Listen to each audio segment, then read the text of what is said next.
जय श्री कृष्णा।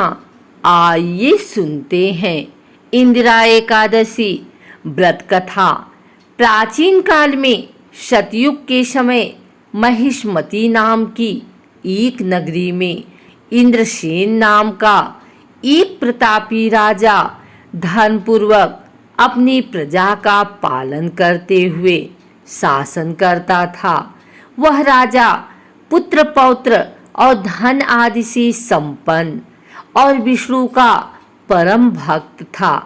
एक दिन जब राजा सुखपूर्वक अपनी सभा में बैठा था तो आकाश मार्ग से महर्षि नारद उतरकर उसकी सभा में आए। राजा उन्हें देखते ही हाथ जोड़कर खड़ा हो गया और विधि पूर्वक आसन व अर्घ दिया।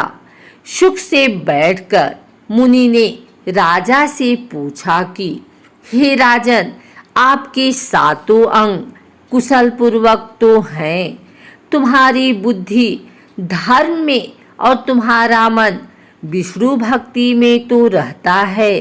देवर्षि नारद की ऐसी बातें सुनकर राजा ने कहा, हे महर्षि, आपकी कृपा से मेरे राज्य में सब कुशल है तथा मेरे यहाँ यज्ञ कर्म आदि सुकृत हो रहे हैं।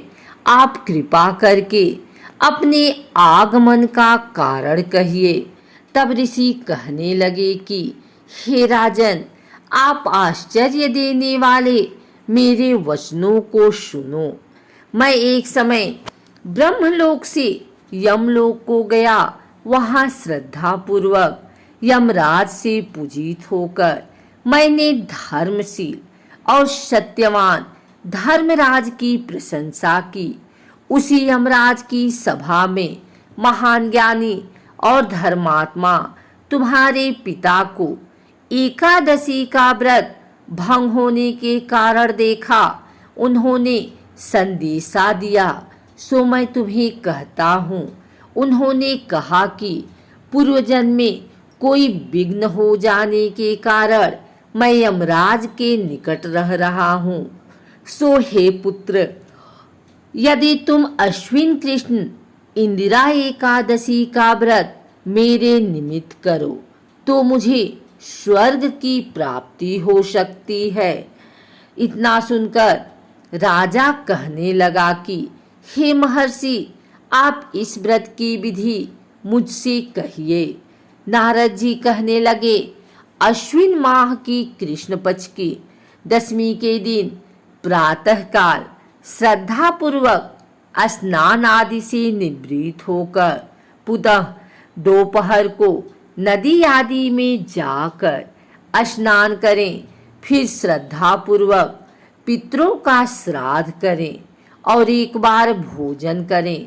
प्रातःकाल होने पर एकादशी के दिन दातुन आदि करके स्नान करें। फिर व्रत के नियमों को भक्ति पूर्वक ग्रहण करते हुए प्रतिज्ञा करें कि मैं आज संपूर्ण भोगों को त्याग कर निराहार एकादशी का व्रत करूंगा।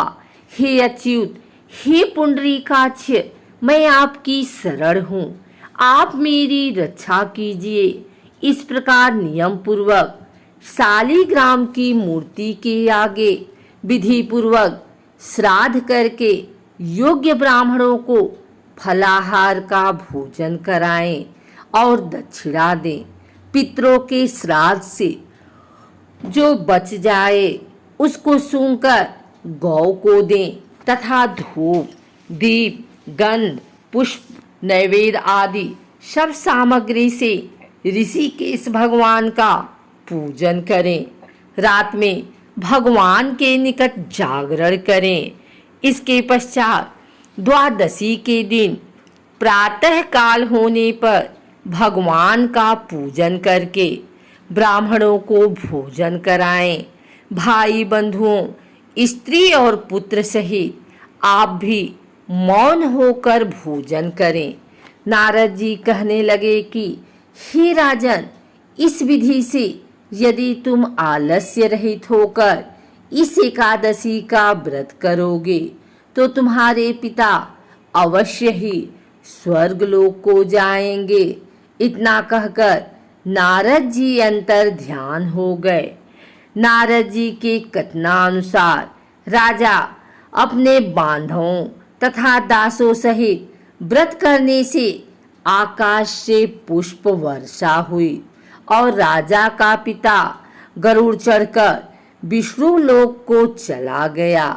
इंद्रसेन भी एकादशी के व्रत के प्रभाव से निष्कंटक राज्य करके अंत में अपने पुत्र को सिंहासन पर बैठाकर स्वर्गलोक को चला गए। भगवान श्री कृष्ण कहते हैं, हे युधिष्ठिर, यह इंदिरा एकादशी के व्रत का महात्म्य मैंने तुमसे कहा। इसके पढ़ने और सुनने से मनुष्य सब पापों से छूट जाता है और सब प्रकार के भोगों को भोग कर वैकुंठ को प्राप्त होता है। इतना ही नहीं, इस व्रत से पितृदोष दूर होता है तथा पितृदोष से भी मुक्ति मिलती है और पितरों को मोक्ष की प्राप्ति होती है। अतः हर मनुष्य को इस एकादशी कथा को पढ़ना अथवा सुनना जरूर चाहिए। एकादशी के दिन सुबह जल्दी उठकर स्नान आदि से निवृत्त हो जाएं। घर के मंदिर में दीप प्रज्वलित करें। भगवान विष्णु का गंगा जल से अभिषेक करें। भगवान विष्णु को पुष्प और तुलसी दल अर्पित करें। अगर संभव हो तो इस दिन व्रत भी रखें। भगवान की आरती करें। भगवान को भोग लगाएं। इस बात का विशेष ध्यान रखें कि भगवान को सिर्फ सात्विक चीज़ों का भोग लगाया जाता है। भगवान विष्णु के भोग में तुलसी को जरूर शामिल करें। ऐसा माना जाता है कि बिना तुलसी के भगवान विष्णु भोग ग्रहण नहीं करते हैं। इस पावन दिन भगवान विष्णु के साथ ही माता लक्ष्मी की भी पूजा करें। इस दिन भगवान का अधिक से अधिक ध्यान लगाएं। अगर आपको हमारी वीडियो अच्छी लगी हो तो इसे लाइक करें, कमेंट करें, शेयर करें। हमारे चैनल भक्ति गाथा को सब्सक्राइब करके बेल नोटिफिकेशन ऑल पर सेट कर लें ताकि आगे आने वाली वीडियो सबसे पहले आप तक पहुंच सके। धन्यवाद।